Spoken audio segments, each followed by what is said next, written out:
Hello and welcome to another episode of the Mastermind, Body, and Spirit Show. I'm your host, Matt Belair. Today's guest is an award-winning speaker, educator, author, and musician. His music, writings, and presentations focus on creativity, intuition, and compassion. He presents regularly at conferences, retreats, and progressive centers throughout the world. A former Zen monk with a Ph.D. in education from UC Berkeley, he has worked extensively in intuition development, spiritual healing, meditation, music, creativity, vegan living, and cultural evolution. In centers, he typically presents in the morning special music, meditation, and message. Later, gives an educational seminar on developing intuition as well as a concert of original music. These are intended to generate inspiration for personal and planetary awakening. Welcome to the show, Dr. Will Tuttle. Thank you, Matt. Great to be here, and thank you, everyone, for joining the conversation. Yeah, thanks so much for coming on. I was introduced to you by my friend Thomas Masink. I think that's how I pronounce his last name, but a Burning Man friend of mine reached out of nowhere and said, you got to get this guy on your show. So then I looked up your work and I was like, holy smokes, I definitely agree. So it's a pleasure to have you here. I love that your background, Zen monk with a PhD, like that's like my hero right there. So do you want to just give us a little background on yourself and all the amazing things you've been up to? Great. Yeah. Well, I think I'm like a lot of people. Growing up, I was, I think, somehow wounded, having to compete and trying to get ahead and see other people as separate, and forced to eat meat and dairy products and eggs, which I just did because everybody did. And but I think I was very fortunate that I started questioning the violence in the world when I was in college. Especially the Vietnam War was raging, and so I started exploring yoga and Zen and meditation and alternative ways of thinking about the world, and questioning capitalism also, and started questioning a lot of things, and left home with my younger brother Ed. When right after college, we decided to go on a spiritual pilgrimage, and we discovered the writings of Ramana Maharshi, who was a sage from India, who said that what you should do with your life is ask the question, who am I? And go deeper and deeper with that question until you find out. And it's not something you can figure out with your mind.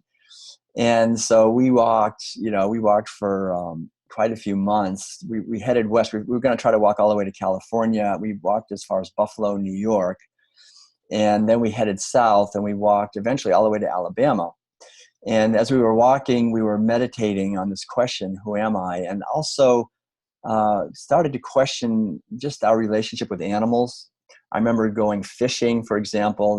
This guy let us stay. We didn't have any money. We were walking the whole time without money and living for quite a while, quite a few months. And we were, we were hungry, quite often. So I remember this guy said we could stay in this cabin he had by a stream for a couple of nights, and they had fishing poles. And I remember going out and catching a couple of fish to eat. And we also did some kind of searching for wild foods, berries, and some roots and things. And so we did, but it was pretty meager what we could find. So I really wanted to eat those fish, but I remember having to kill them, and just slam them down, and they didn't kill easily. They wouldn't die easily.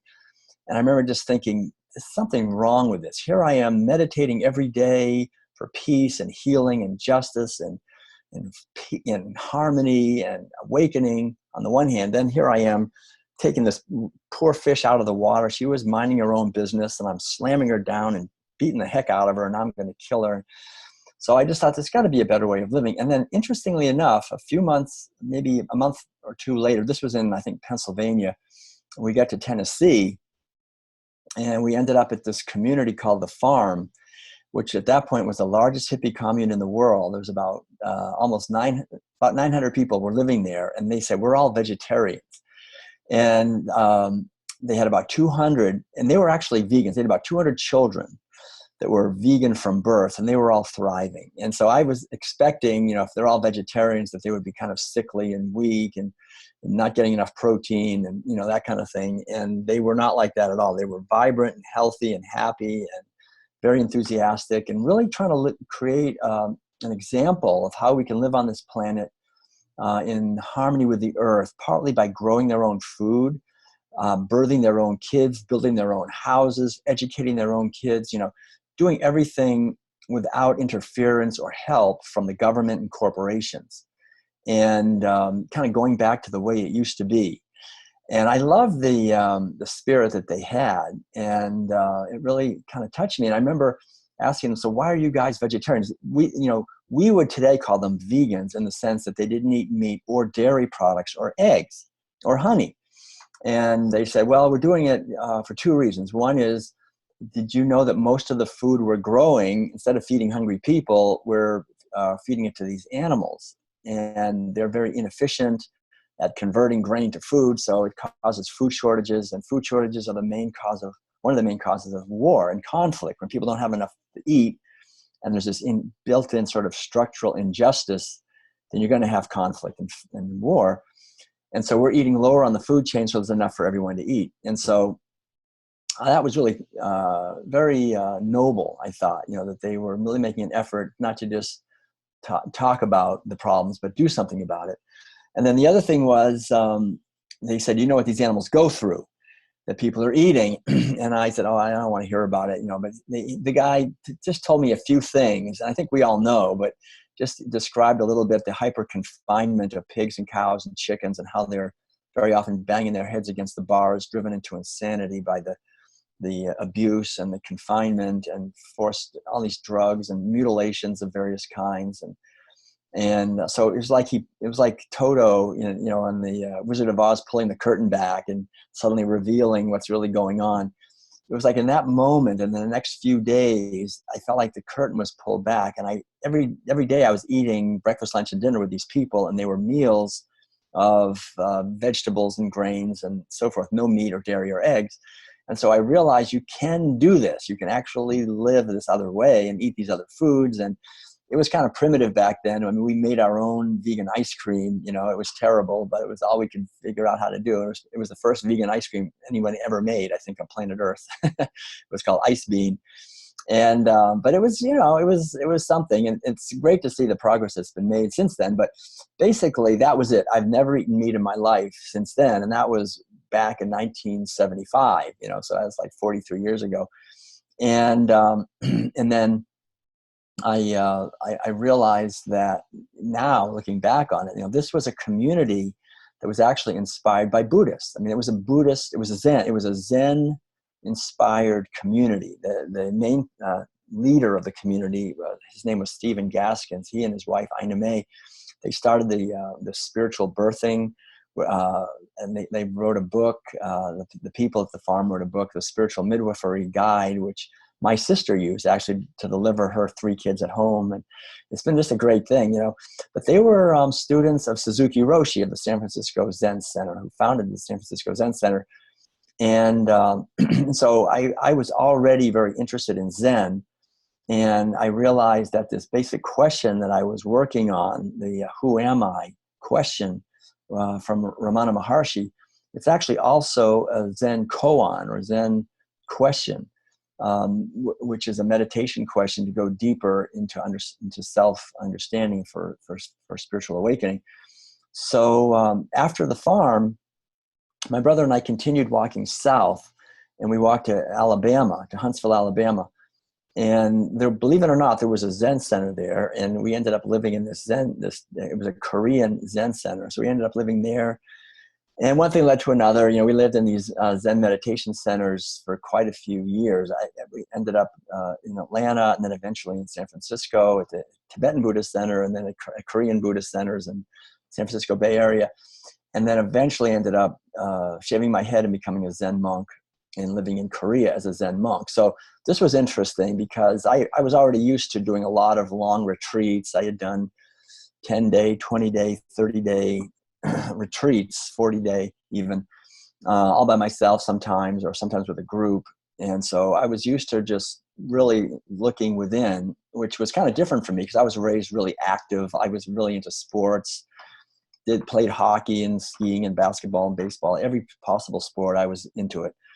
But I really felt this calling in my early 20s to do this other kind of sport, to try to take the adventure on an inner level, to find out who I am. And so at the Zen monastery in Korea, we would get up at 2:40, about 2:40 every morning, and the meditation would start at 3, and we'd go till 9 o'clock at night, and it was in silence, and it went for 90 days. So it was really just sitting on the floor. You couldn't move, basically all day. And but I found that as again, I already had quite a bit of experience in meditation, but I found as the months went by that the mind got more aware of the fundamental truth. I think that each one of us doesn't exist as a separate self. There's this basic narrative, and I really think that the narrative is very important. There's a basic narrative that's going on, I realized, in my mind continuously, and it was always revolving around this me, the separate self that I had created with my history and my likes and my dislikes and my goals and ambitions, whatever it is. And it was all kind of part of a cultural program that I had inherited, really, in many ways, from my parents and teachers and the media, everything. So this whole narrative is going on, and it's my life. But I realized that beyond that, there is this infinite sky of consciousness that is actually the true nature. And it's hard to put this into words, but what I realized was that the separate self that I am, in many ways, is an illusion, that I have all these wounds, really, that have made me contract around wanting this and wanting that and not wanting that and keep that away and all that stuff. And trying to impress people. And, this whole thing is self, that is such a heavy weight to carry around. and then realizing that it doesn't even exist, actually, that it's a sort of a figment of imagination, it's a narrative, it's a story that's just told in the head, and we're all doing that, and trying to impress each other, and our suffering is so real to us, and so forth. So I think that, combined with the fact that I realized at a deep level, and I want to talk about this more, the abuse of animals for food. It was so much a part of my life, and although I was over it at that point, but I realized that this cultural narrative that was in my mind, it was kind of like when a powerful country goes and colonizes some less powerful people, and they tell those people, everything you always thought, your true nature, it's all wrong. This is your language. This is what you have to do. We're going, they get colonized. They get really abused. Their whole identity gets sort of destroyed, and they get this false identity plastered on top of them. And so I realized that I had been colonized. I was born with a mind that was pure and sky-like and bright and aware and infinite and eternal and free. And yet, from the moment I was born, all these clouds had been just forced, in a sense. I'd been compelled to look at through all these different lenses and narrow down. It's like all these clouds had come in, all these chemtrails and pollution and smog and who knows what, and the sky was like, you couldn't even see there was a blue sky there anymore.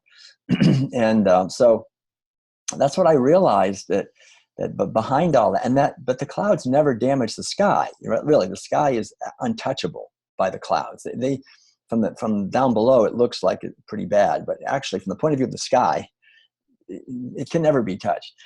And so that was the great joy that I discovered, was that no matter what I've gone through or whatever it is, the true nature has never damaged, and is always free and is radiating joy and peace and happiness, and is here to learn and to grow and to contribute and to be creative. For the short time that we have on this earth, expressing through a physical body. The physical body is not what I am. The body, the mind, the collection of experiences, the memories, none of that is what I am. You got to go way beyond all that, but there's a purpose for this. And so anyway, so when I came back to the United States eventually, and I ended up getting my master's degree and Ph.D. and all this other stuff, and teaching college. And then eventually, I left teaching college. I loved teaching college. I was teaching philosophy and humanities, mythology, comparative religion, creativity, all these great things. It was really fun in San Francisco at a few different colleges. But I really felt drawn to music. I had played the piano, and so I decided to make my living as a traveling piano player. Just playing concerts. And as I got into that and was going to a lot of progressive churches, like Unitarian churches and Unity churches, as well as a lot of conferences and all kinds of things, and playing this music, I was able to kind of get out of the way and just, people called it channeling. This music would come through me. I wouldn't think, it would just sort of come through, and then people would say that they were getting healed by this music, and physically or psychologically healed. So this music was very beautiful and very inspiring and uplifting. And I went and played in Russia and Europe and Germany and all over South America. I went all over the place playing this music. And it was great, made some albums and was making my living as a musician. I didn't think I could ever do that. I was always told musicians will never make a living. You can't do it. But I was doing it. And I was living in a Volkswagen bus. I had an old 1971 Volkswagen bus. I was traveling around playing the piano. It was a great life. I mean, I have to say, it was really fun. And I just loved playing this healing music and doing concerts and so forth, and selling these two cassettes back in the days of cassettes. You had these cassettes out, and that was supporting, that was doing it. But the whole thing about our abuse of animals gets stronger and stronger. And eventually, when I was in Europe giving concerts, I met my future wife, Madeline. And that was really interesting because, I was playing in this little Waldorf school one evening, just for a few people, just sort of by chance. It was an art gallery opening. And the Swiss woman came over, and apparently, I didn't realize it at the time, but from the time she was a little girl, she had heard this music in her mind, a melody, and she had always looked for it. She could never find it. And she had even married a guy, and they had owned a music store in Basel, Switzerland. And so she knew all the music, and she sold music. She had her whole life was albums, and that's what they did. But she could never find that melody, that music that she kept haunting her. She kept looking for it, trying to find it. And then she said, when I went over to the piano and I started playing, that was the music that she had looked for her whole life. And so she came over and she said, do you have any albums? In German. I didn't speak German, but anyway, we communicated. And I gave her a copy of this one CD that I had. Anyway, I came back to the United States. I wasn't thinking about it anymore, but she started writing to me, and she started trying to promote my music all over Switzerland. And eventually she came over. She's an artist. She came over. She said, well, I said, I want to make a CD. And because she was saying, you can't sell cassettes anymore. I can't sell those. And you need to make a CD. And so it was when CDs were starting to first be made by people. So I said, well, I need an artist. And she said, I'm an artist, And so she came over. She flew over from Switzerland and to make the album art for my first CD. And to make a long story short, we fell in love and got married. And so we've been together now. We're having our 25th wedding anniversary, next month. Amazing. Yeah, thanks. But anyway, we started creating music and art together, and but I kept telling her, the music is, she was totally into the music, the music that, it's healing. It's going to transform the world. It's going to create peace on earth. And I kept saying, yeah, the music is great, but there's this massive abuse of animals. We're killing 75 million animals every day for food. Nobody wants to talk about it. We think we can keep imprisoning all these animals and abusing them so horribly and eating them and somehow have peace on earth. It's like how's that going to happen? It's not going to happen. It's never going to happen. So I did more and more research into it. And as I learned more and more and more about animal agriculture, and since I was a generalist, I got my PhD in educating intuition, but that was because I couldn't narrow myself down. I hate narrowing myself down. I always try to make connections between everything. So I was teaching and studying mythology and music and literature and history and sociology and anthropology and social psychology and, anything. It's all related. It's all connected. I could just see everything connected. And so I started thinking, if someone's going to write a book that will show how everything is connected to what's on our plate, the history and anthropology and sociology and psychology and spiritual dimension and health and environmental, and it's all connected to our food and our food rituals and the food system and what we do to animals. It's not just a little thing. It's the core of our entire society, actually, and it's hidden, and we're not supposed to talk about it. It's a big cover-up. It's the biggest cover-up there is. It's the biggest cultural shadow. No, you can talk about anything. And I found this out on Sunday morning. They asked me to always give the talk on Sunday morning. And they would, after a while, I would try to talk about this. And they would say, well, you can come here and talk on Sunday morning, but don't say anything about vegetarianism and don't talk about animals. You can talk about spirituality. You can talk about peace, talk about love, talk about healing, talk about abundance, talk about harmony. But don't talk about animals. Don't talk about that. We don't want to hear about that. We didn't come here to hear about that. We came here to feel good. We don't want to feel guilty. Leave us alone. So it was kind of like, oh, nobody wants to hear this, but this is what I got to talk about, because I just felt, I had seen it. I went through it like everybody did. I remember, I was raised in this typical family, eating a lot of meat and dairy. And when I was about 7, I asked my mother, the kind of food we're eating, is this what everybody eats? And she said, yeah, this is what everybody eats. And then she came back later and she said, well, that's not true. There are vegetarians. And I'd never heard that word in my life. And I was at that age when I liked learning new, especially big words like vegetarian. So I said, what's a vegetarian? And she said, don't worry, you're never going to meet one. And my mother was right. She said, so I'm a lot older than you are. I never met one. I don't know where they get their protein. So I had this image of vegetarians being these protein deficient, poor people that, you just do not want to be a vegetarian. That was the last thing you want to be. And so I was wounded that way. I mean, I ate a lot of meat and dairy, and I had the usual, I had an appendicitis and runny noses and sore throats, and my poor brother with his earaches and, all this. We kind of go through all that, acne and all these things from meat and especially from dairy. But I didn't realize that. And so when I moved to a plant-based way of eating, first of all, my health I was always relatively healthy, but it just got even better. I mean, I was like never sick, it was like this great thing. And so I felt so healthy, but I also felt this kind of heaviness falling off of my shoulders of eating animal foods and especially dairy products. And so I realized that it's good for the mind, and I felt this clarity in my mind. There's kind of, I think, it's well known that dairy products really cause a lot of mucus buildup, a lot of congestion in our body. And I think it also causes somehow mental congestion, just because we can't really look at it. It's like, I'm not going to look at that. I sort of avoid. In the World Peace Society, I talk about how we make a continuous effort. I was making a continuous effort not to think about it.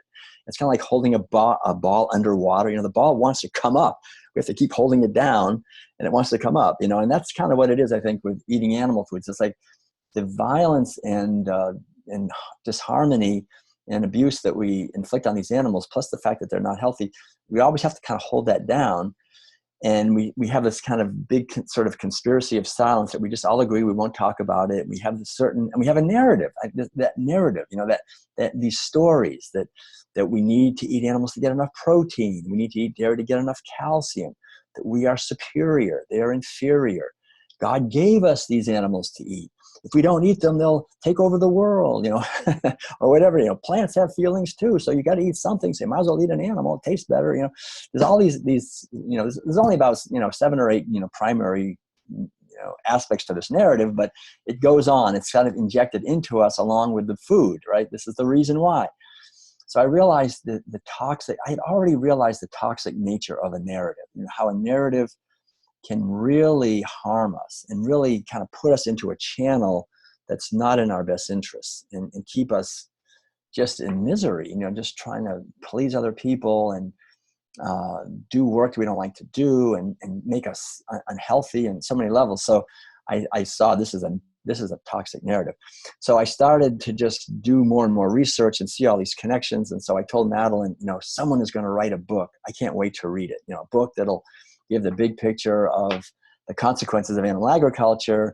And I can't wait to read that book. It'll be fun to read it. I'm sure someone's going to write that book.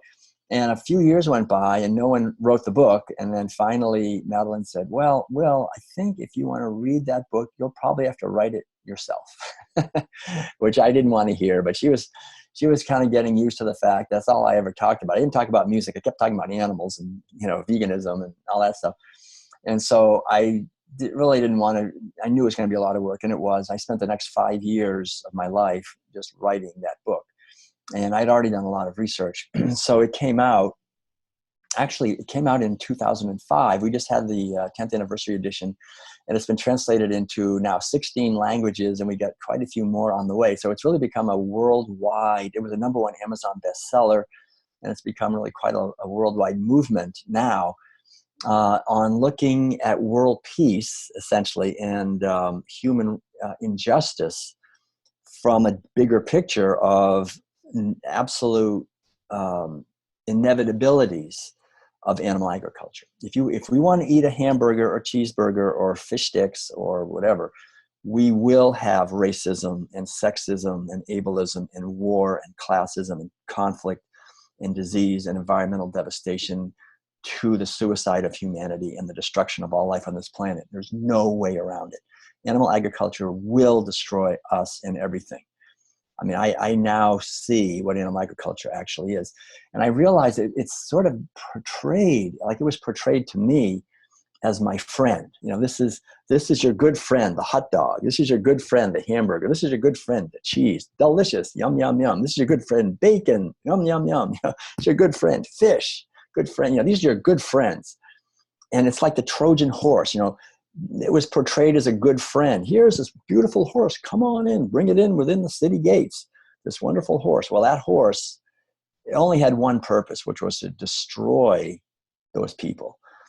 And animal agriculture only has one purpose. It destroys everything. If I was born as a pig or a chicken or a cow, and if we were all born that way, I would not have to explain this to you. You would know how violent and abusive and horrible animal agriculture is. But since we're born as the superior ones, where we just pay, we take out our wallets and we pay for this system, and then we don't just pay for it and cause it, then we turn around and we actually eat it. So it becomes the cells of this body, this misery and violence. We don't realize how damaging it really is. And it is beyond what we can imagine how damaging it is. And we lived actually, Madeline and I, after spending 3 years in Northern California creating a lot of albums, those were our babies. We created a lot of CDs of music. We went on the road and we got an RV, fifth wheel trailer, and we lived on the road for 17 years. We had no house and we just traveled all over North America. And so we've seen every state, from every angle. We've spent months in every state. We've really been around a lot, and a lot in Canada too. And So I've seen the ugliness of animal agriculture. We've gone to stockyards and slaughterhouses and factory farms, and we've seen the just literally millions upon millions of acres of land that have been enslaved to monocropping, which is just where you cut down everything. You destroy the forest, you destroy the native prairie grasses, and you just grow genetically engineered corn or soy or alfalfa. Not for people. People think that's for them. It's not. It's for these animals. You don't see the animals usually. Maybe you see a few cows, but most of the animals are stuck away in these stinking sheds, or they never see the light of day, but they're eating an enormous quantity of food. It takes an enormous quantity of water and petroleum, climate destabilizing gases. They convert all this food that could feed hungry people, but doesn't, into saturated fat, cholesterol, acidifying and inflammatory animal protein, and enormous quantities of sewage, as well as nitrous oxide and methane, all of which are just destroying our planet. There's nothing more environmentally devastating than animal agriculture. So I've seen all that, and the ugliness, the absolute ugliness of animal agriculture. What it does to animals is ugly. What it does to the earth is ugly. What it does to our physical bodies is ugly. And so and the good news is that when we move to a plant-based way of eating, we just radically reduce our environmental footprint, and it just feels good to do that. I mean, the National Academy of Sciences has said it's between 12 and 15 times as much land to feed someone eating a standard Western diet as someone eating an organic plant-based diet, right? I mean, 12 to 15 times. That's not like just twice as much or 3 times as much. We're talking like 12 times as much. It takes 12 times as much because we had to grow all that feed to feed these animals. It's really wasteful. These mountains of manure, you don't know what to do with them. Mountains of just huge pools of urine and all this stuff. So the good news is that as we wake up out of this cultural trance of eating animal foods and realize that we can thrive and be healthy on a plant-based way of eating, it will unleash the greatest spiritual, psychological, environmental, cultural awakening humanity has ever experienced. Because the herding revolution that happened 10,000 years ago, when for the first time we started owning animals as property for food, that was a revolution. See, people don't realize it. I wasn't taught this. It took me 20 years to figure this out, studying. No one had written a book like the World Peace Diet that lays the whole thing out. But I realized, I figured out, kind of what happened, and could connect it with the psychological and spiritual dimension. So that we live in a herding culture. See, that's the thing. We don't realize that. We think we live in a kind of modern, high-tech, computerized, urban, whatever society, and that's not true. I mean, that's true, but the core is herding animals. It's still a herding society. It's just, instead of actually each one of us going out and herding animals ourselves, now it's done by machines. It's industrialized. There's only a few people that actually do this. Less than 1% of the people are actually farmers, actually doing the work. And it's all done by gigantic machines. But it's the main thing we're doing. By far, most of the land, most of the water, most of the petroleum, most of the energy, most everything is for animal agriculture. And what's the main thing in any society? Anthropologists understand this. The primary way that any society transmits its values from generation to generation is through the meals. The rituals, that is through rituals, and the main ritual in any society are meals. When we get together and we sit around the table, we're not just eating food, we're eating a whole set of attitudes. This is where the culture teaches us through our meals about our relationship with each other, with animals, with the earth, with God, the cosmos, with everything. It's through the meals. So when we're eating meals of meat and dairy products and eggs, we got to realize we're eating a whole set of attitudes along with the food. The food itself is toxic. I mean, it's well understood now. If you're eating a lot of meat and dairy, your body's getting clogged up. Cancer, heart disease, diabetes, strokes, osteoporosis, obesity, liver disease, kidney disease, autoimmune diseases, dementia. These are all linked to the diets with animal foods because we're not really designed to eat them. So we're eating these toxic foods that are hard on our body. But what I discovered is much worse. We're eating these attitudes, these toxic attitudes that guarantee we're going to have war, that guarantee we're going to have human slavery, which we still have. We have more human slavery today than in the 1850s. So the conflict, we can have a world. The good news is there's nothing stopping us from living in harmony on this beautiful earth. This earth is not only beautiful, as you know, I know, Matt, you know how beautiful this earth is. You've traveled, you've celebrated the snow, the islands, the water, the sky, the trees. You have felt your oneness with this beautiful earth and the magnificence of this creation, and felt the preciousness of this life that we have, and the wondrousness of this adventure that we have. This earth is so beautiful. I mean, the more I explore, I've been able, since the World Peace Diet's been translated into so many languages, we've been able to go all over, Australia, New Zealand, all over Asia, Singapore, China, Taiwan, Korea, Vietnam, and I can go on, India, Africa, the Middle East, all over Europe, and North and South America. And it's just spectacularly beautiful, this earth, but the earth is also abundant. There's an incredible givingness of life here. And this natural abundance easily would let all 7.5 billion of us eat all we need to eat on a fraction of the land. We could allow the rainforest to come back. Right now, we're cutting down an acre per second of rainforest. I mean, this is cutting down the lungs of the earth. Why are we doing that? To grow soybeans, to feed to imprisoned pigs, cows, and chickens and fishes, to sell to people in Europe and China and the United States and Canada and all over the world. So this attack, this insane attack on oceans, on rainforests, on climate stability, on aquifers that take literally millions of years to recharge. We're depleting them to irrigate these crops. We're not going to have an earth for our children if we keep eating meat and dairy. We will not have an earth probably by the year 2045. They say, oceanographers say, and then they keep moving the date closer, there won't be any fish left at all in the oceans.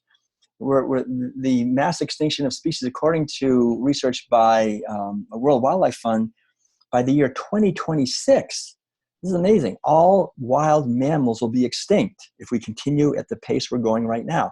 So these are really shocking statistics, but it's true. I can see it. We were in Africa.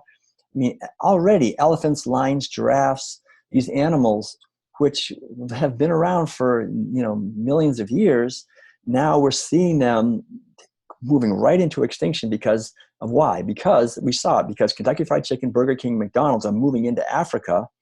And so now instead of people just eating foods locally that they grow themselves, people are now growing these more and more monocropping of crops. And now elephants are seen as enemies. We got to get rid of these enemies. We got rid of the elephants. They're trampling our corn. Kill them off. Kill off the lions. Kill off the zebras. Kill off the giraffes. They're pests. They're just pests. Get rid of them.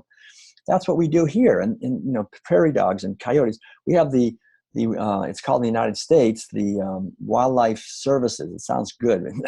Wildlife Services Department, and they kill millions of beautiful animals because ranchers and farmers don't like coyotes and wolves and bears and bobcats and prairie dogs and skunks and opossums and trumpeter swans and cormorants. All these animals that are trying to live, we're attacking them, and that's what animal agriculture has done from the very beginning. It's been a war against nature and against wild animals, and also against women. Actually, that's a whole other thing.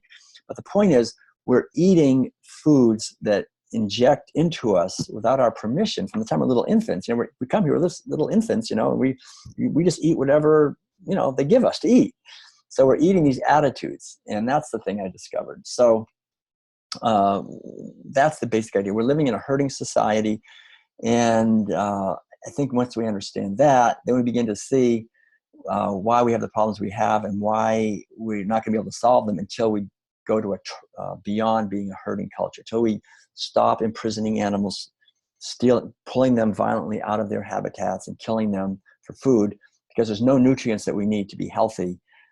We can get all the nutrients we need to be healthy from a plant-based way of eating. So that is kind of gets you to where I am today, which is basically just to bring this message to the world, and not in any kind of judgmental or blaming way. Nobody is eating animal foods because they want to cause suffering to animals or want to destroy the earth.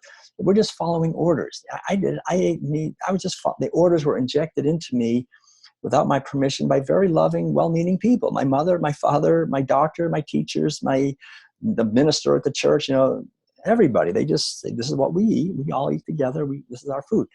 And so I realized that we humans are tribal. We want to eat like everybody else. We don't want to be different. And food is our most intimate way that we connect with each other. So this is the thing. So now it's time for us to evolve beyond this this obsolete way of eating. And it's the big challenge for us. And I think there's no greater gift we can give to the world than to make an effort to understand the consequences of animal agriculture and understand our true nature, and to bring our lives into alignment with our true nature, even if it means going, being different than everybody else. And that's part of what we have to do. But the good news is that it's a growing movement, and I can talk a lot more about it, but I'm going to stop here just because I've been rattling on for quite a while. Thank you for listening. Oh my goodness, man. That was informative, amazing, mind-blowing, disturbing, because some of the facts in there aren't great. Yeah. But that was one of the most epic beginnings ever. You're up there. You're got to be top 3, man. That was wonderful. And I knew it was going to come because of your work. You just gloss over the PhD part and going around philosophy. Your book takes 5 years and you're still bringing that message, which is extremely important. I like that you're talking about the cultural narrative, because I just had Thomas Hubl last episode, and he talked about collective trauma, same idea, where we're not understanding usually where these beliefs, habits, values are coming from, or the impact they're having, because it's just the way it is. And so we're in this way, we're in this idea and understanding. And so if we can start there and understand what we're doing, we can then create choice within ourselves, and then more of a conscious impact on how we're making an impact in our own lives, in our community, in the world, and change those narratives if we so wish to.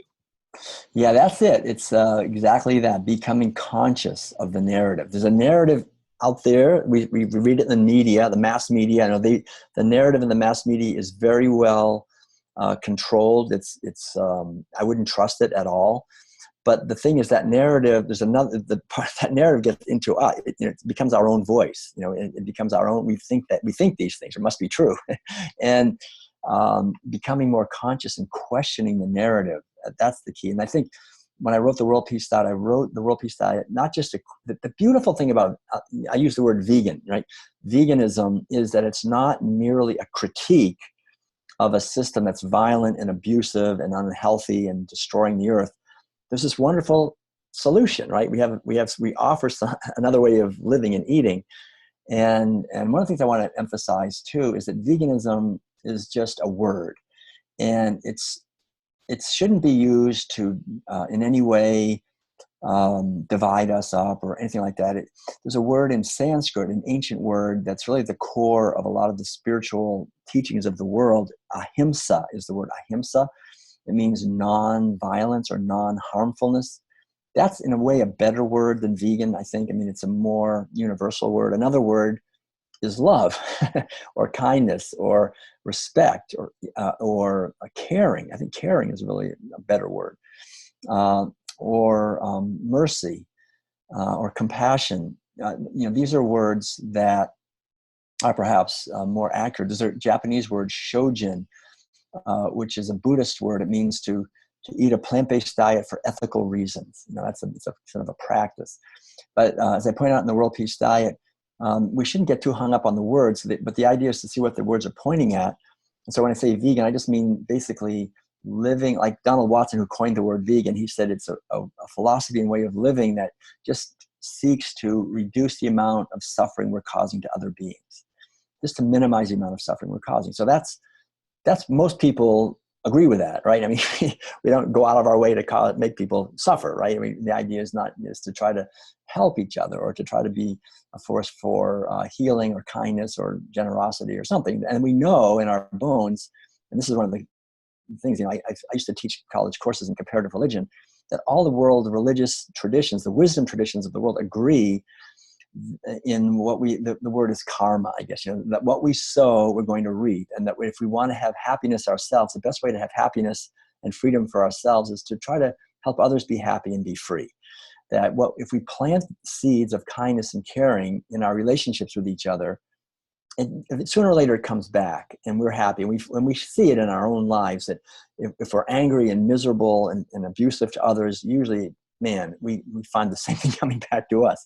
When we're kind and loving and generous and caring, our life gets filled with beautiful, wonderful people, and more and more. I mean, this is the basic wisdom. And so the idea is to connect with our core of wisdom within ourselves, which means we have to question the cultural programming, especially in regards to animals, because animals are the ones who are in our hands, but they don't have power to fight back, right? They're really vulnerable. And so when we look at a chicken, for example, if I'm born as a chicken and someone abuses me, I can't take him to court. I can't say, hey, well, look, he abused me. People that do that get paid to do that, right? I mean, they get rewarded to do that. They get a powerful voice in Congress if they do it a lot, right? So this is the situation. upside down. You know, the more we abuse, the more money and the more respect we get in this society. So this is the key. So we're born in a herding culture. And one thing I want to just maybe just briefly mention, just for everyone who's listening, if you haven't read The World Peace Diet, there's a chapter in there that just goes briefly into the history. And I just want to say this quickly, because most people, when they hear these ideas, think, well, but this has been going on for a long time. It's kind of human nature. You know, this is how humans are. This is how we've always been. And that's not true. This is a new development. I mean, herding animals is only been going on at the most 10,000 years. Herding means owning them as property for food. It's like canned hunting, you know, hyper confining them, and now you just shoot them, right? Or just cut their throats, whatever. So it started with wild sheep, and then wild goats, and then later wild cows in what is today Iraq. And about 5 or 6 things happened when we, very gradually over hundreds of years, gradually. This was a revolution. This was the last revolution in our society. That's why we need another revolution, which I call the vegan revolution, or the world peace revolution. And that is the herding revolution. Basically, first of all, reduced animals. That was number one. Animals, instead of being respected like they really naturally are by us, because animals are amazing. They do things we can't do all the time. Amazing things. You just watch a squirrel running from tree to tree, you know. I mean, just watch how amazingly well adapted they are, and the intelligence that they have for their particular niche. I mean, it's astonishing. So instead of being respected, though, once we own them as property, like cows and pigs and chickens, gradually they became despised. And we know that with human slavery, once you own a being, pretty soon you have to hate them. You have to, because you're going to abuse them, because you're going to mistreat them. So animals were reduced, number one, and not just the owned animals, but all the animals, because the other animals are now pests, right? Or they might interfere with our property. So this ownership, this took thousands of years. This was a slow revolution, but gradually animals are reduced. Gradually, the second thing after reducing animals was a wealthy elite class emerges. For the first time on planet Earth, this wealthy elite class. They're rich, they're powerful, they control everything. I used to teach college courses in these ancient texts, like the Epic of Gilgamesh, the Iliad, the Odyssey, the ancient Old Testament, right, the ancient Greek tragedies. There's always these kings, right? The kings. Who are these kings? Those are the rich herders. Why are they rich? Why are they powerful? Only one reason: they own livestock. Livestock are wealth. The word capital, we get capitalism, means capita. Capita means head. The more head of sheep and goats and cows, the richer you are. So this wealthy elite class emerges. They're controlling everything. They control the narrative. They control the society. And they create 2 institutions that have never been on earth before. Number one is war. There had never been war. You want to know why there's war? Because of herding animals. That's the reason. The very first word for war is the ancient, that we know of. The oldest word is the ancient Sanskrit word. It goes way back. It's gavya. It comes from the word cow. It means the desire for more cows. That's the first word for war, because these rich kings, they would say, God, I want to get richer. I want to have more wealth. Well, wealth meant more livestock. So they would go attack a guy who has a lot of livestock and try to steal his livestock. They wouldn't give up without a fight. So for the first time, we had these large-scale mass battles, conflicts, wars. And whoever lost the war, not only did the animals become the property of the victors, but the people became the property of the victors. So now humans have invented slavery. Now we own not just animals, we own people. And what I realized in my research on the World Peace Diet is that everything we've done to animals, sooner or later, we did to each other. So it's a small step from owning animals to owning people. So the animals and the people became the property of the victors. We have the slavery of human beings. We have war, and then 2 more things. One was women. Women also were highly respected. They did something that men can never do. They brought forth new life and nurtured that life. This is a sacred thing. And yet with animal agriculture, what's animal agriculture? Animal agriculture is 2 things. Most people think it's only one thing. One thing is it's imprisoning and killing animals for food. That's one, but that's only half the story. The other story, you could not have animal agriculture without the other half, which is you impregnate them against their will and you steal their babies. And you do it as fast as you possibly can, because the more pregnancies, the more babies, the more money, the more wealth, the more milk, the more meat. So it's a rape and kill operation as fast as possible. And so women gradually, instead of being seen as mysterious and powerful beings who are like us, who do things we can't do, they began to be seen as the female animals, as mere breeders. They're just here to give me something. So by the time the historic period emerged, we have the very first writings that I was talking about earlier, which is only like a few thousand years ago. This herding culture is well established, and women are bought and sold like cows and sheep. They're just property. They're just breeders. They're here to give me sons. And this patriarchal society based on oppressing women and animals and owning land, and with a wealthily dominating and getting rich from war, this patriarchal, violent, warlike society spreads out of the Eastern Mediterranean into the Northern Mediterranean, into Central Asia, into Europe. When they move out of Europe, go to Africa, go to North and South America, they don't just go by themselves. They bring their whole herding thing. And what the Indians call the slave animals come with them. And this whole mentality of dominating nature and eating meat and dairy products from imprisoned animals. And that system is the system that we are born into.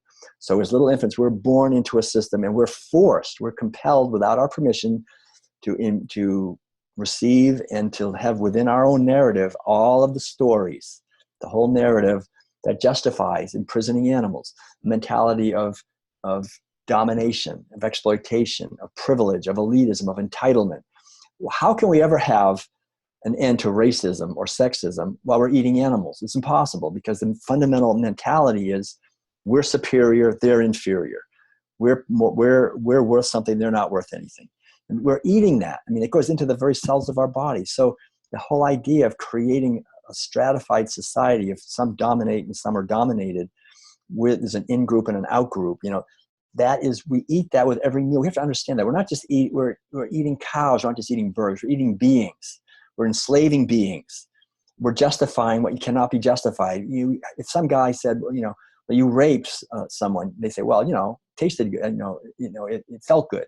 That would not be a justification. You can go talk to somebody about eating meat, and they say, well, it tastes good. Like, that's a justification. Like, it tastes good. Like, that's a reason. I mean, it's not a reason.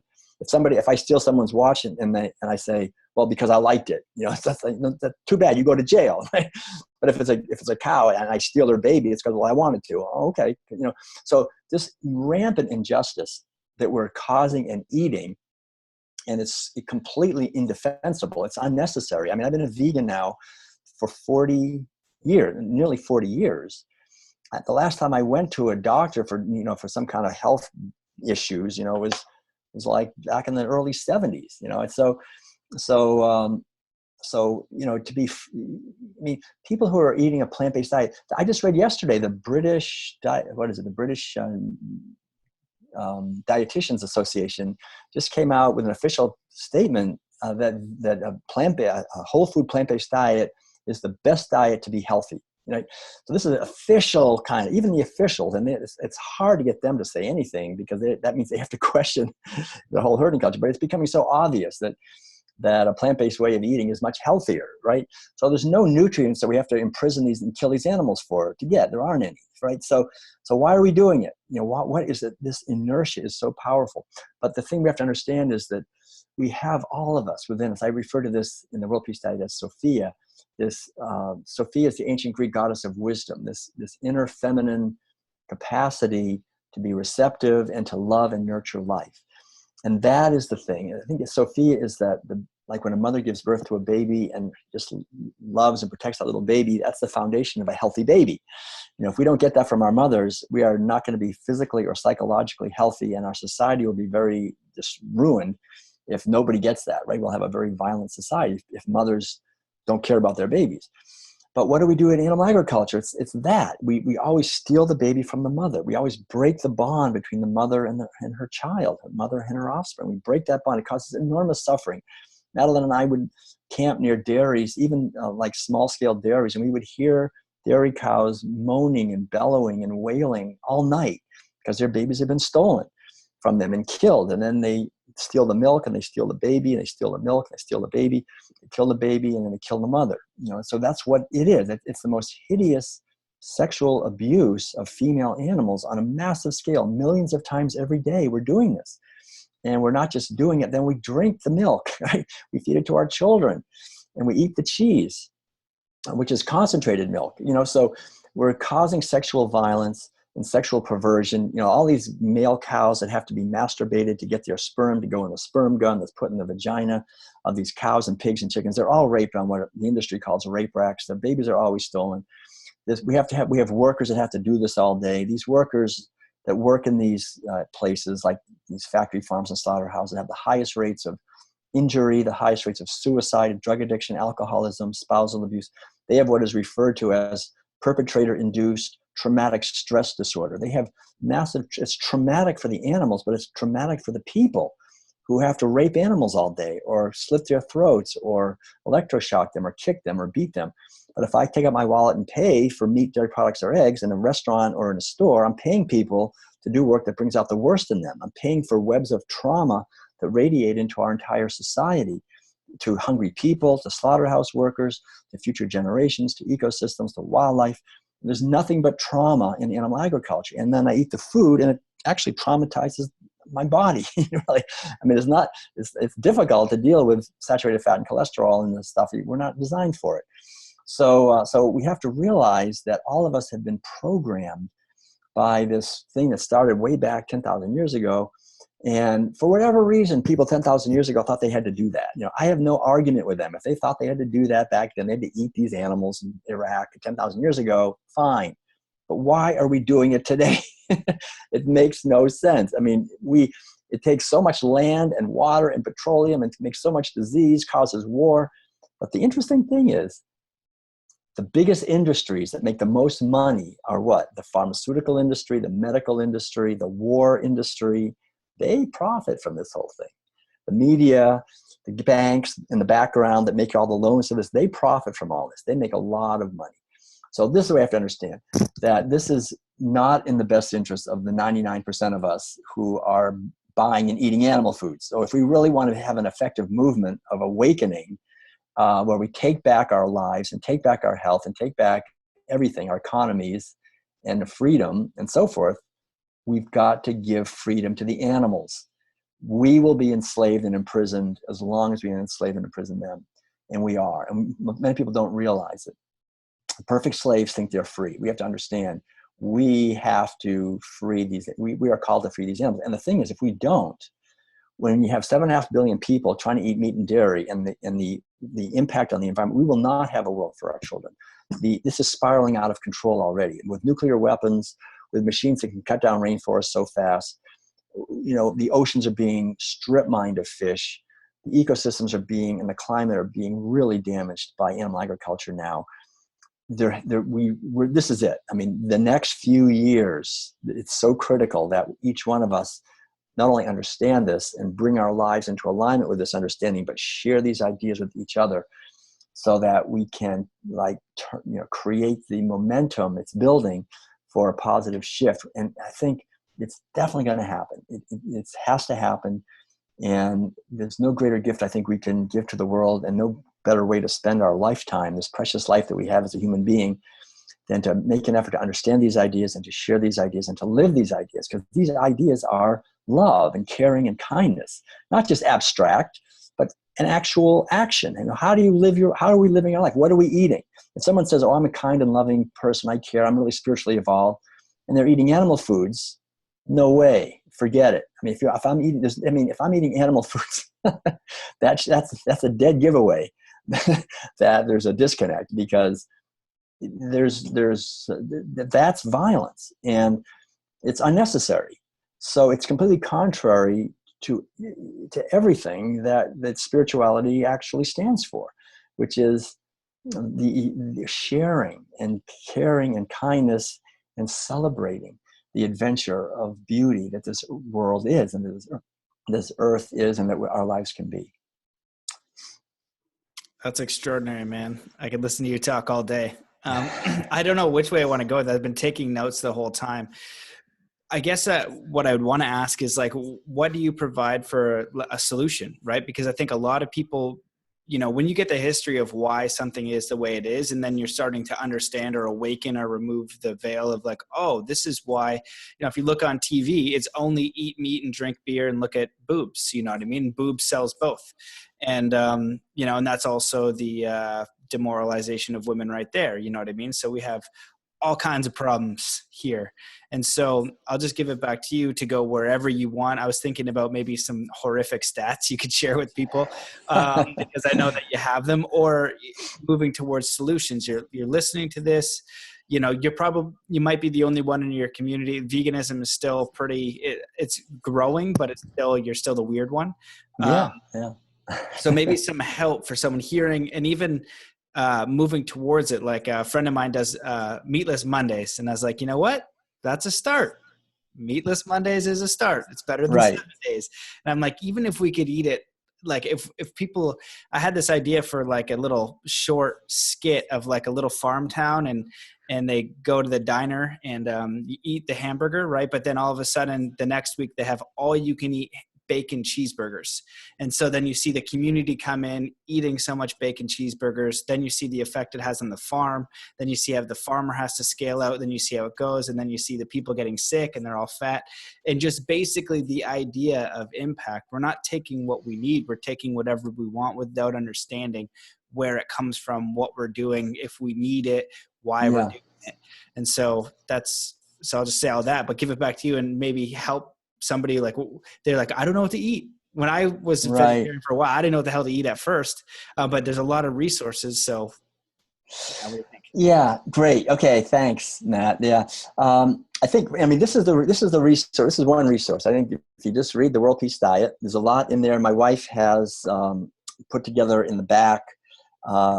It's called Intuitive Cooking, and it's like a whole shopping list, and then meal ideas for breakfast, lunch, and dinner. It's really relatively simple, actually, and everyone. And also we have a YouTube channel with lots of cooking demos and things like that if you want to. And really the internet is awash in vegan YouTube and vegan recipes. I mean, there's literally millions upon millions. And also there's lots of great sort of 30-day vegan transition programs that you can kind of go on. The most important thing, I think, is to cultivate motivation, first of all, to understand the importance of this, because if we're motivated, we can do anything. If we're not motivated, it doesn't matter how easy it is. I'm just not going to get around to it, right? So motivation is important. And I think it's important to understand that there's, we talk about predatory capitalism, right? I mean, this sort of capitalist system that attacks forests and attacks communities and so forth. And animal agriculture and the pharmaceutical industry and the big petroleum companies, and big banks, they're all part of the same system, which is basically animal agriculture. That's the root of it. And it's predatory in many ways. It is a predatory system. And they haven't made any money on me in the last 40. I haven't even had health insurance in 40 years, right? I haven't gone to a drugstore to buy the things that everybody's buying, whatever it is, Tums and Rolaids and aspirin and Tylenol and Right Guard and Viagra. I mean, I haven't needed anything. I bought some Band-Aids a few times, but that's it. So they don't make any money. So I think the more we can get away from supporting predatory capitalism, and I think also ourselves not to be predatory consumers. There's something I think is, there's such a thing as predatory consumerism, where I as a consumer think, well, I can just buy whatever the heck I want. I want a burger, I'm going to buy it. I want a new whatever it is, I'm going to buy it. That predatory consumerism is devastating. It's like I'm entitled. I want this. I'm just going to have it. And because of that, an animal gets killed. Because of that, someone gets enslaved because I want that at a cheap price or whatever. So I think we have to become more conscious and aware of the impact of our actions, and to realize the joy in that. It's not giving anything up. People say, gosh, you're giving up something when you go to a vegan. You can't eat this and you can't eat that. This guy the other day asked me, he said, well, don't you sometimes just crave having a burger now and then? And I said, really, my good friend, his name was Russ. I said, Russ, I crave having a burger about as much as I crave taking a bite out of your arm right now. Don't worry. I'm not going to take a bite out of your arm. There's no, you're not food. Don't worry, you're not food. I don't look at you as like I'm going to eat you. And it's the same thing with animals. They're not food. They're living their lives. The last thing I'm going to do is eat them. But there's a transition that can take place there. But I think the main thing is to realize that there are literally millions of people who are thriving on plant-based meals, and there's industries that are growing now. I mean, when I went, like I was joking before, that we made the first vegan ice cream and it was terrible. I mean, nowadays, what's really interesting to read is that these new products like vegan ice cream and vegan cheese and many vegan burgers and things, they're actually driven primarily by non-vegans buying them because they're actually better than the non-vegan cheese and the non-vegan ice cream and the non-vegan burgers. I mean, actually taste better.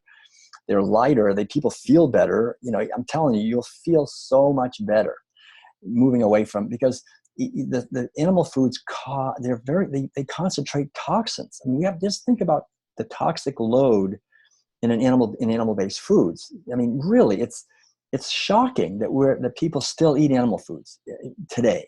When you understand the level of toxins, because first of all, literally, I don't know the exact statistics, but it's millions of tons of herbicides, fungicides, pesticides are manufactured every year to be sprayed on fields of food. There are virtually no regulations on if the food is going to go to animals, right? To pigs and cows and chickens. And so these animals eat enormous quantities of food. These animals are, in many ways, are eating machines. They're natural. They eat a lot. And so they're eating huge quantities of these grains, and they concentrate in the flesh. All these pesticides, herbicides, and fungicides, they all concentrate in the flesh of these animals. Then they don't, like, for example, with cows, they don't just feed the cows grass like they're supposed to do. They feed them grain. Cows would never eat grain, but it fattens them up and makes them give more milk. So they're eating corn and soy, alfalfa. These are very rich foods, which makes them fat. And so then, it makes them sick and actually causes cancer, causes E. coli is one of the main things. So people get sick from E. coli, which is because the cows are sick from E. coli from eating grain. But they don't stop with grain. They feed them meat. So all these animals, these cows and pigs and chickens, they're all eating fish meal. There's like half of the fish that are caught is not eaten by humans. It's eaten by animals, by cows. Have anyone seen a cow trying to catch a fish? They're eating huge amounts of fish because, again, scientists discovered that if you feed cows meat, it's profitable. They give more milk and they fatten up.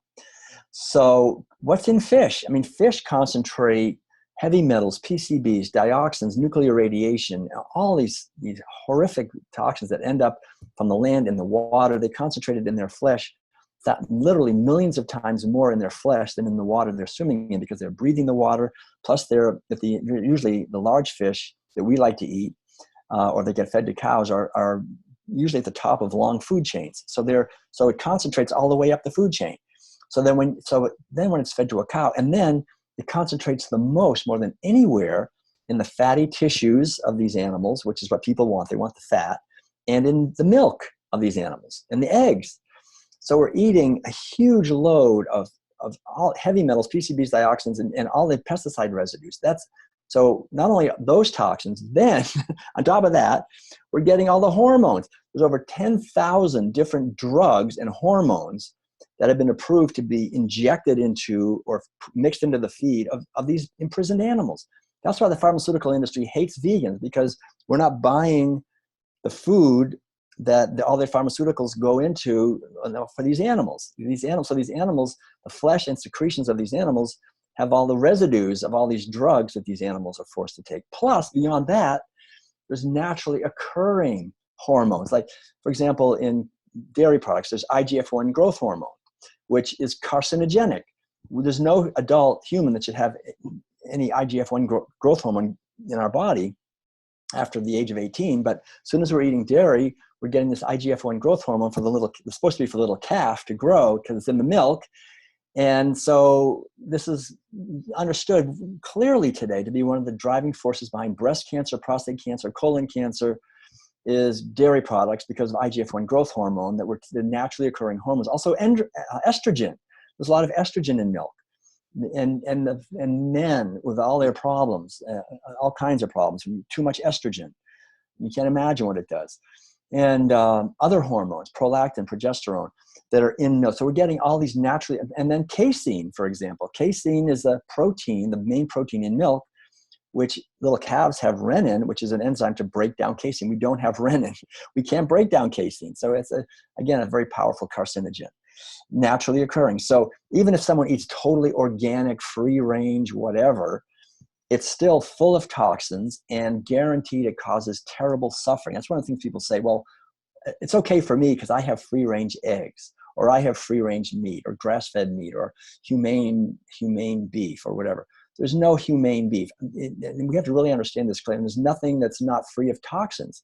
Toxins concentrate in these foods, and they're naturally occurring in these foods, and our body has to deal with it. And the violence is absolutely inescapable. These animals are all killed. How are they killed? They're killed usually in a slaughterhouse. Usually it's the same slaughterhouse. These large-scale slaughterhouses that where the line speeds are too fast, and the poor animals very often are not stunned properly, and they're skinned and so forth while they're still conscious. That's a common occurrence. We don't know what these poor animals go through when we see the meat. But there's been studies done, and I won't go too much into it. I'll just tell you, a lot of studies have been done in undercover investigations that small-scale operations, backyard operations, are extremely abusive. Sometimes it's because people don't know what they're doing. Sometimes it's because animal agriculture brings out the worst in people, unfortunately. When you've got to just sell products, pretty soon the animals don't do what you want. You start hitting them, and you start beating them, and you start neglecting them. And I've gone to many sanctuaries where farm animals are living out their lives that somehow escaped this gulag that most never escape. In North America and Australia, sanctuaries are all over the world. They're beautiful places where cows and pigs and chickens are living out their lives because people do care about them. But I've talked to the people that run these sanctuaries, and they say when they get animals that come from commercial, factory farms, they're horribly abused. And when they get animals that somehow escaped from backyard operations, they're just as horribly and sometimes more horribly abused. And in the small-scale slaughterhouses, also, studies have been done. Where in the large scales, they're just the animals are whizzing by so fast, they just barely have time to cut their throats. But in the small scale slaughterhouses, unfortunately, they have a lot of time to kill the animals. And so again, as time goes on, the workers get more and more sadistic, and they start torturing the animals to death. So when people go into these local places where they're getting some kind of small scale animal meat or eggs or cheese, they think, oh, this is good. It's probably worse. There's many reasons. I could talk a long time about this, but they're not allowed. I mean, the thing, for example, mastitis, which is rampant on all dairies, organic and non-organic, the animals do get infected udders. So their udders get it's called mastitis, where the antibiotics are usually used on commercial dairies so that the milk will keep flowing. But if it's an organic dairy, they're not allowed to use any antibiotics. And so when the cows get mastitis on an organic dairy, they can't use antibiotics, so they use a mechanical method because the udder gets clogged, the teats get clogged, the milk can't get out, the udder's like swelling with milk, and so they have this like corkscrew, and they screw it up the teat and rip it down, which is agonizingly painful for the cow, just to mechanically open up the teat. This is what goes on organic dairies. I mean, people are proud of getting organic milk. You shouldn't be proud. You should be ashamed. I mean, it's a hideous abuse of female animals that are raped on rape racks. Their babies are stolen. There's no difference between organic at all. It's worse in terms of violence and abuse to female animals. So there's no way to get animal foods that does not involve killing them, abusing them, and it's unnecessary.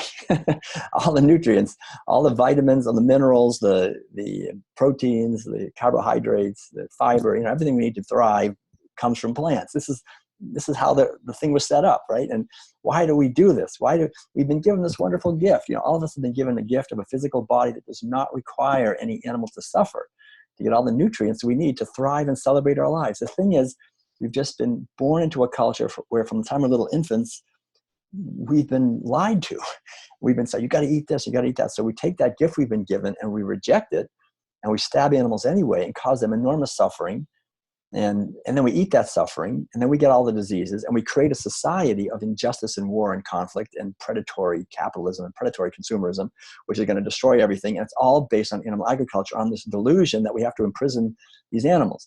So the more we can question that and live it and show people by our example it's not necessary, then the more I think this transformation will happen. And we're at, like I say, we're at a critical time, but the just understanding, I think, the toxicity. I talk in the World Peace Diet about not only physical toxins that I talked about, but metaphysical toxins. There's a whole chapter called The Metaphysics of Food. So besides all those toxins I mentioned, like the PCBs and the dioxin and the all that, and the hormones and all the pesticide residues and all that stuff, there's also, what else? There's metaphysical toxins. I'm eating terror and fear and pain and despair and misery. Do I want to actually build this beautiful body with bricks of misery and violence and abuse? No, nobody wants to. Why would we do that? But the thing is, animal agriculture, what it does is it creates a society that's materialistic. And by materialism, I mean that in the philosophical sense. Materialism is a philosophy that nothing exists unless you can measure it, right? Scientism, this nothing exists, and so it's amazing to me that like these ancient cultures like India or China, like when I was in China, people who are making the meals have to be well grounded in meditation, because it's well understood that if you're making meals for people, especially for monks, you need to have a mind that's focused and that's calm, because otherwise, if the person's kind of distracted and so forth, the energy, the chi in the food won't be very good. And in India, they say the same thing about prana, the energy. The mother, when she cooks her meal, she should cook the meal with love, because what really feeds the family is the love in the meal. And then when we're eating the food, we should be conscious and be grateful, because our mind and our body are not actually separate. This is not materialism. This is, I would say, a much more conscious way of understanding. It's not based on materialism, not based on reductionism. But I was born into a society where people say, that's crazy. These people are superstitious. There's no such thing as chi. Well, you can't measure prana. What a bunch of baloney. We gotta be factual. We gotta be rational. We gotta be logical. No, this is all there is. This is it. This is all that exists. You're just born, you're gonna die. You're just a machine. You're a body, you're a physical biochemical machine, and you're just driven by your evolutionary drives to mate and procreate and eat and compete, and that's all you are. And that's what we're talking. I mean, you can't think of a more toxic narrative than this narrative that we're just our body, and our only happiness comes from procreating and consuming. But that narrative is taught in our educational system, that we've evolved somehow, and we're just a machine, a thing that was born and will die, an object, a commodity. And it's a small step from commodifying animals, turning them into commodities, and commodifying ourselves. And I remember how terrible it was. I had to make up a resume. I had to sell myself like some kind of product on the market. Here I am, buy me, I mean, what is worse for anyone's self-esteem than to have to sell yourself like you're a product? Like we do to animals. We sell them by the pound. We sell each other. We buy each other. We say, well, do this job and I'll pay you this much. And if you don't do it, I'll find somebody else who'll do it. I don't want to do that. That's unethical. Well, I'll pay you this. If you don't, I'll find someone else to do it. So you get people do all kinds of unethical things and get paid a lot of money to do that, because it's a system based on materialism, on reducing everything to just matter. When we look at a cow, we don't see a being. We see just a thing, an object. So what veganism is looking beyond the material level to see the being, to see the consciousness, to see the light in the eyes of these cows and pigs and chickens and of other human beings and of ourselves, and see there's someone there who's eternal and who matters, and to see them with love and kindness and respect. And when we do that, we not only make them happy, we make ourselves happy. We create a foundation for happiness. That's the truth. These lies of materialism, they're founded on, when you get a culture that's been practicing animal agriculture for 10,000 years, you get the kind of insanity of corporations that are actually, they're considered living beings. Corporations in the United States have rights. Animals don't even have rights, but corporations, which are human figments, are actually considered beings. I mean, how is this possible? It's only in animal agriculture you could have such insanity going on. and everybody acts like it's normal. And we're destroying the ecosystems while we're doing it, and we're eating these animals. And so that's the thing. The mentality we get essentially is a mentality of disconnectedness with every meal. Don't make the connections. What is intelligence? Intelligence is the ability to make connections, both ethically, cognitively, and spiritually. Every meal is teaching us, don't make the connections, stay shallow, it's just bacon. Where did the bacon come from? It came from the store. It's just bacon. Don't think about it. We're taught to just don't think about it. Just stay shallow, don't make the connection. If we practice that teaching, then we become very skillful at not making connections. That means we become very skillful at being unintelligent. We become really good at being unintelligent. We have a whole society that's very good at being unintelligent. We can cut down the rainforest. We can destroy oceans. We can use our wonderful resources to build bombs instead of feeding hungry people. I mean, what kind of intelligence do we have? We don't have, animal agriculture is a direct eroding influence on our intelligence on every level. And so that we learn not to care deeply, feel deeply, think deeply, listen deeply. And every meal teaches us that. And so we're constantly learning that at a deep level and reinforcing that ritualistically, and it becomes the cells of our body. And the other mentalities, there's many of them. I'll just give a couple. Disconnectedness, commodification, actually turning a being into a commodity. You're just something I buy and sell. I mean, who would ever do that? But that's what animal agriculture teaches us. And then, like I said earlier, privilege, elitism, entitlement, every meal is injecting that into us. The domination of the feminine, every meal is injecting that into us. This basic idea that the feminine is here to be used, to be exploited, to be oppressed. That, how can we ever have real harmony between genders, or real harmony in families when we're eating animal foods based on dominating, exploiting females and children? That's what it's about. Breaking the bond. Doing birth in a way that's violent, like that. This is something I just take your baby. I'm going to inject your baby with whatever I want. And, like they're just a little calf that you own. So we have to understand that essentially animal agriculture is a system that the tentacles go everywhere, in the outer world, and in the physical body, and in our mentality, and in our shared cultural life. And everything it touches, it's damaging.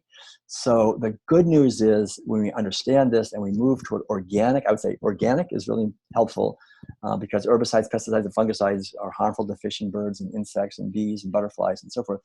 And local as much as possible, and whole foods as much as possible. Processed foods with chemicals and dyes and things are not a good idea to be eating. So if we can just move our life more toward a foundation of whole plant-based foods, and grow as much as we can ourselves. We lived for 18 years, 17 years, well, actually 18 years in an RV. So all I could grow was sprouts, pretty much. But now we've got a little bit of land here, and we're growing we have a food forest, and we're growing. We've planted about 30 fruit trees and nut trees, and we have vegetables and berries and herbs, and we bring it in and we eat it, and we know where our food is coming from, and we can buy from local people, farmers markets, and support them. And the more we can create local, organic, community-based agriculture, community-based energy. We have solar panels, all the energy for everything that comes from the sun. We feed energy back year round pretty much into the grid. And then we have a house battery, so if the grid goes down, then we still have energy. I think the more we can become self-sufficient for energy and for food and in our consciousness, and question materialism and realize that what we are is an eternal being that was never born and will never die, and that we're here with a purpose, and our purpose is to awaken and to contribute the unique gifts that we have to the celebration of life here, and to contribute our unique adventure. And that as we do that, we are finding meaning in our life, and we are living authentically. And that naturally we feel happy. If we're living authentically, we're happy. We're connecting with the inner joy that is our true nature. And as soon as I stop living authentically, as soon as I'm living somebody else's life, then there's frustration. And anyone eating animal foods, that's not a choice anyone ever made.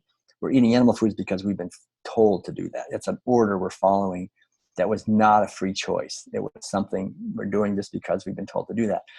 And I think the more we question these orders that have been injected into us without our permission, whatever they are, and come to our own decisions, then our life has authenticity, and we become a light to others in this planet.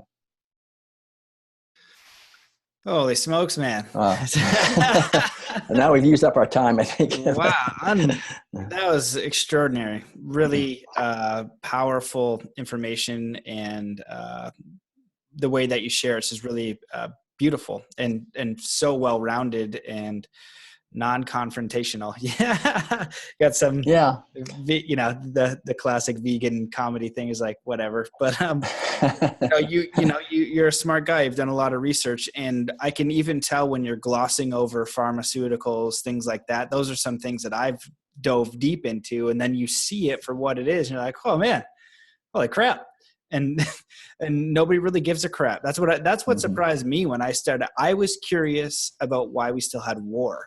Found some things, discovered most people don't give a crap. Hence why I have a podcast, because I want to talk to people who care and want to look at it and say, right, okay, look, I learned this. What can we do to build the solution, right? Because this is causing this. And so if we can create a better world for ourselves and future generations, because, planet Earth, if you kind of take a peek at the science, is going down like the Titanic, and you do matter. And like a group of people make a massive difference. You can make a massive difference. It is challenging at the beginning though, because you don't feel like you're doing anything. But right.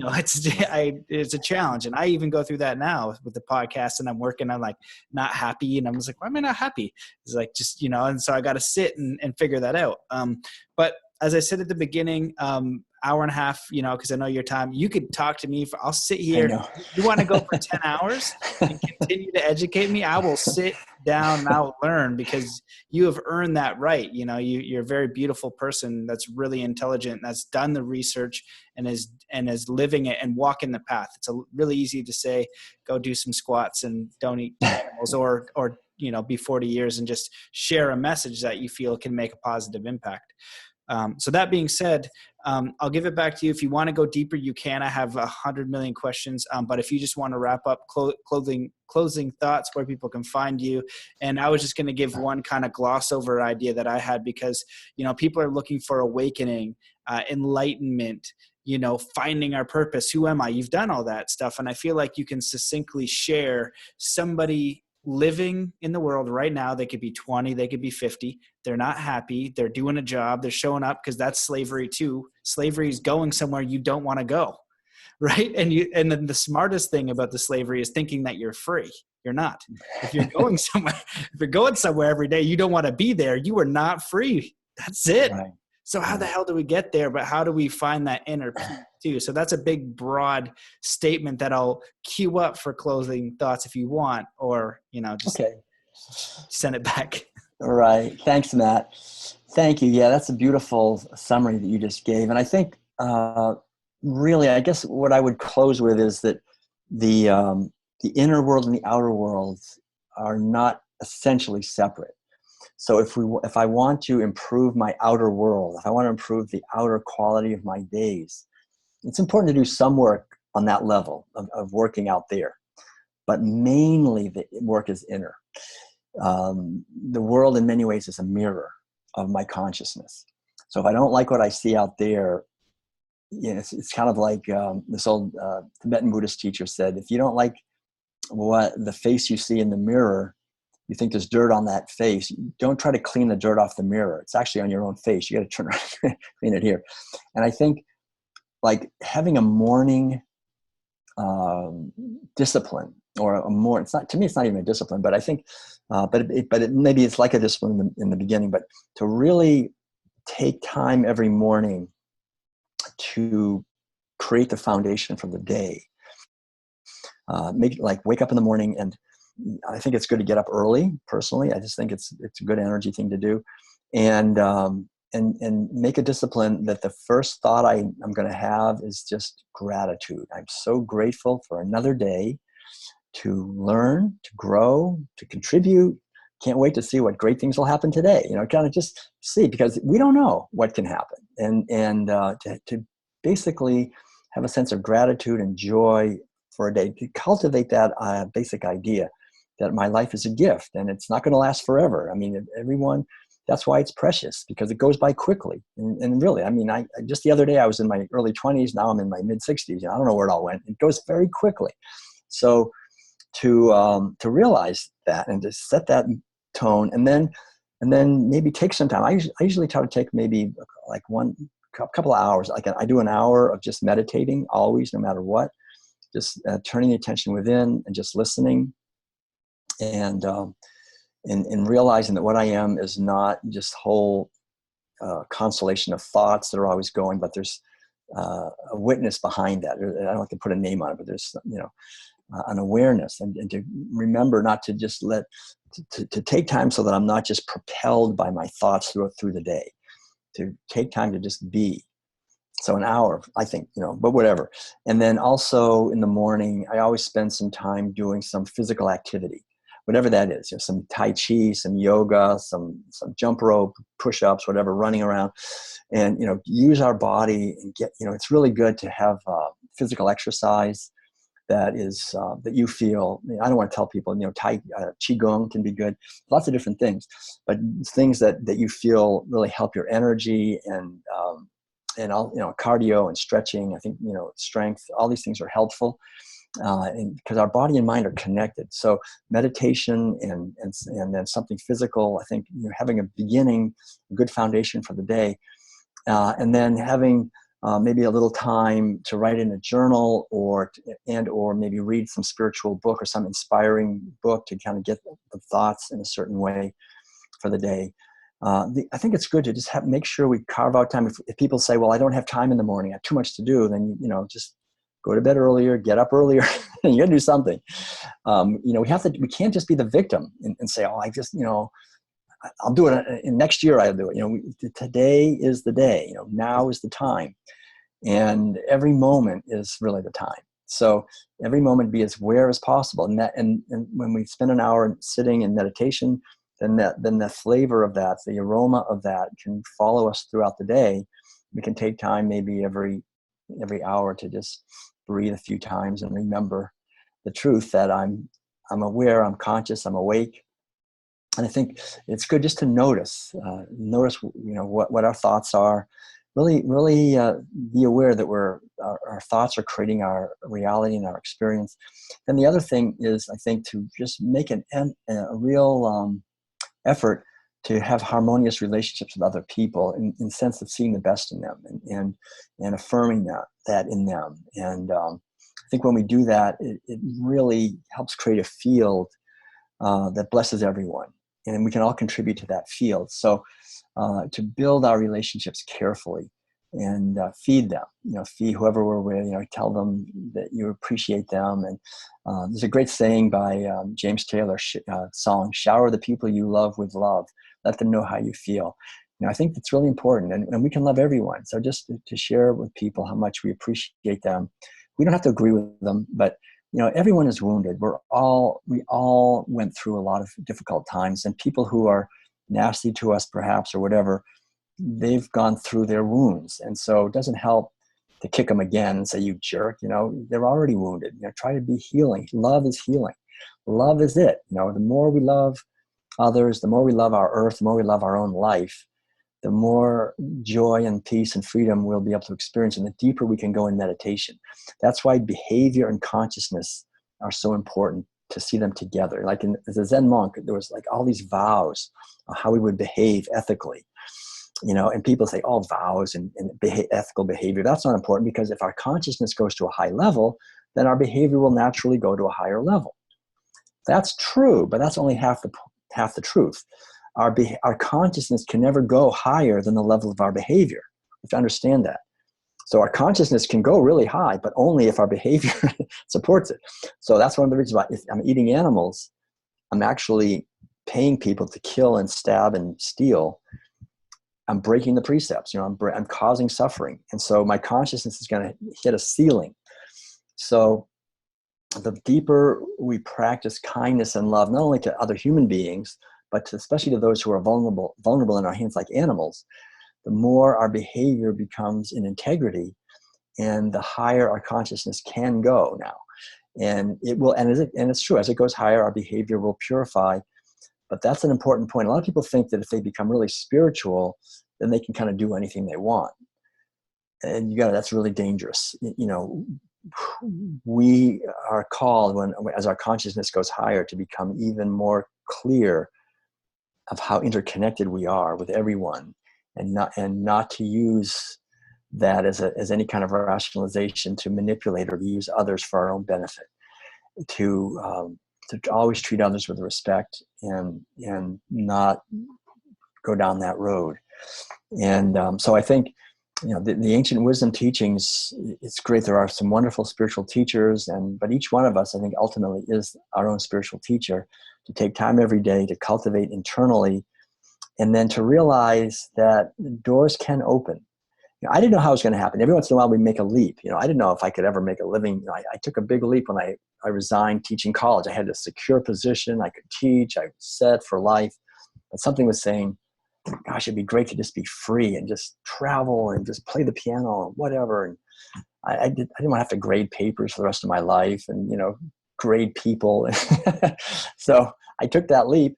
And sometimes, you'll find times, you take a leap. But I think if we do the inner work, when we take the leap, the universe will support us in some way. We may not see it at first, but just keep taking those leaps. And it's ultimately a benevolent universe we live in, and will support our growth if we can authentically, as best we can, connect with our true nature and make an effort to do that. So there's a lot of great things happening, a lot of people doing wonderful things, and we can join together at our heart level and support them and give thanks for their efforts. And I think together we are transforming our planet. It really is up to each one of us, like Gandhi said so well, to be the change we would like to see in the world and in others. We want them to be nicer and more peaceful. There's only one person I can change, and that's me. I can't actually change other people, but I can plant seeds. So we can't change people, but we can plant seeds. And the way we plant them is by living it. There's a great poem by Walt Whitman, Song of the Open Road. He says in there, I and mine, we do not convince by arguments. We convince by our presence. I think that's it. We can try to argue people to try to get them to change, but we've already lost the argument if we're not living it. But when we actually are living this, people just will be inspired to change. And that, I think, is really the main reason why we need to ultimately just work on ourselves. It's the hardest thing, but the best. Amazing, man. That was just beautiful and spectacular and so well put. I'm so glad you came on, and huge shout out to Thomas for making this happen, because I wouldn't have known you existed. So just all of my love and respect and gratitude for who you are, for your work, for spreading the message, for being such a beautiful, wise inspiration. You are awesome. And thanks, Matt. Same to you. Thanks, man. I really appreciate it. Yeah. I think that's it. I want you to just keep going. Maybe we'll have you back on the podcast. That's it. It's like, I don't even want to close it down. I'm just like, I just want you to keep talking to me, making me feel good, also making me feel a lot of things, like helpless, like inspired, worried. It's really amazing, man. I appreciate you coming on. Great. Well, thank you everyone for listening, and thank you, Matt, so much. And I'm happy to stay in touch with people. Our worldpeacediet.com. If people want to stay in touch, they can send an email or connect up. Awesome. Yeah. Sounds good. Okay. Take care, guys. Yeah. Sounds good. Okay. See you later. Yeah.